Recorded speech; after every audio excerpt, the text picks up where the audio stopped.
So as you may or may not know, Rick today launched a Kickstarter, or a Rickstarter, which will be raising funds to produce a series of, what, 6 new television half-hour episodes? Right. Tell us a little bit about how this came to be and what we're hoping to achieve with our Rickstarter, if you don't mind. It came to be because WQED never has enough money. And I've been really lucky. The Buell Foundation has funded me for almost 20 years, since North Side Story.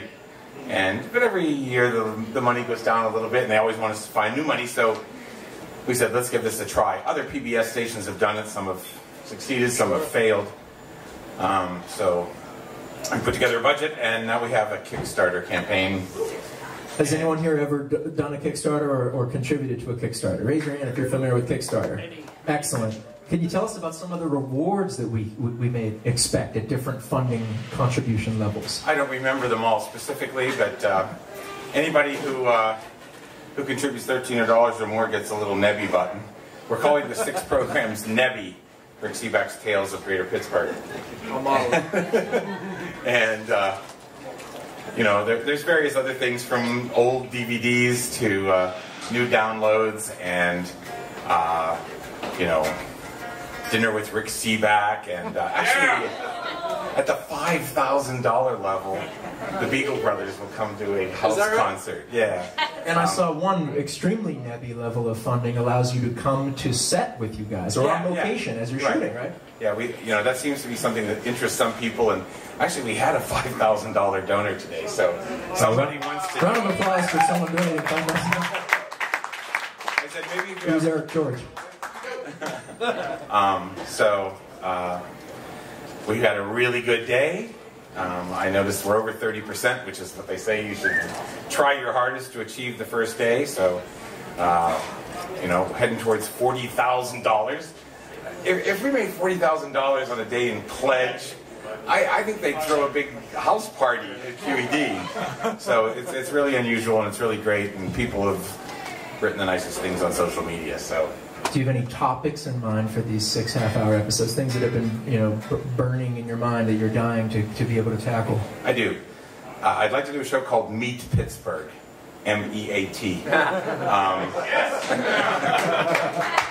And I just think it's amazing. I mean, I want to talk about chefs and, you know, new butcher shops in Bloomfield and Lawrenceville and stuff, but also, like, you know, just east of the city, in the Laurel Highlands, there's 2 farms that raise lambs that are considered the best in the world. So, I mean, I never think of Pittsburgh as a place where, you know, people are raising lambs to be eaten around the world. So, that's one idea. I'd like to do a show called People Who Write Books Around Here. Because some of the best, most memorable books I've read in recent years are written by local people. You know, I'd like to be able to be a little bit nebby with them and talk about it and what's good and what's bad and all of that. So that's another idea. I want to do a history of Route 88. Yeah, yeah. That now just goes from Overbrook at 51, but it goes all the way to the West Virginia border through the Mon Valley and everything. And it follows the old trolley line. It follows the old trolley line, it does. I don't know which was there first. I guess the trolley line's there first. I know my grandfather used to, my grandfather who lived in Hazelwood used to go to the Grove that's still there. Yep. Yeah, he called it the Snake Pit. Does anyone, do we have any favorite Rick Sebak specials? Do people have favorites? Right along the Lincoln Highway. Oh, that's yeah. I love that one too. Music by Buddy Nutt. What is it? Oh, Houses Around Here. I love that one, man. What a great one. Strip show. Strip show. Things that aren't there anymore. Oh, yeah. Of course, yeah. Which I think, I wanted to start a band called Things That Aren't There Anymore. Does anyone love the infamous Kennywood Memories? No. Can we have a moment of applause for Kennywood Memories? Not to steal any spotlight, my first favorite movie as a kid, before Ghostbusters, before anything, was Kennywood Memories in 1989. That's completely serious. Does anyone have a question for Rick while we have him? Just 1 or 2 quick questions about his Kickstarter, about anything, while we have the great Rick Sebak with us? Where can we find? How can we easily get to your Kickstarter? That's easy. Someone at work was smart enough to say this. We bought the URL Rickstarter.org. You're the fourth one. So I don't have to say go to Kickstarter / this with a string of numbers or anything. Rickstarter.org will take you right through. And actually, I may have enough buttons for everybody. We'll see. If you want a Nebby button. If you want a Nebby button. And I also have Nebby cards. And it has a QR code on the back that will take you right to... May I take a photo of you modeling your Nebby cards and a Nebby button maybe real fast for the Acoustic Cafe? Ready? Uno, dos.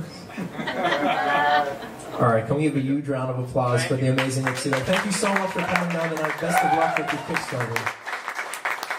I just want to say, I feel like a commercial in the middle of a great show. Like a pledge break. Where's Fenimore? But I sort of live by this tenet. I don't know if if you've ever read Cat's Cradle by Kurt Vonnegut. But he makes a religion in there, Bokononism, and one of the tenets of Bokononism is unexpected travel plans are dancing lessons from God. And I sort of have warped that a little bit to just be unexpected invitations or dancing lessons from God. So Josh texted me today and said, why don't you come over to the Acoustic Cafe tonight? Well, it was a totally unexpected invitation, but I had to do it. So I thank you all for putting up with this. And, if you're so inclined, Rickstarter.org. Thank you. Keep it going for the amazing Sebak. I'm not even kidding when I say my favorite television producer of all time.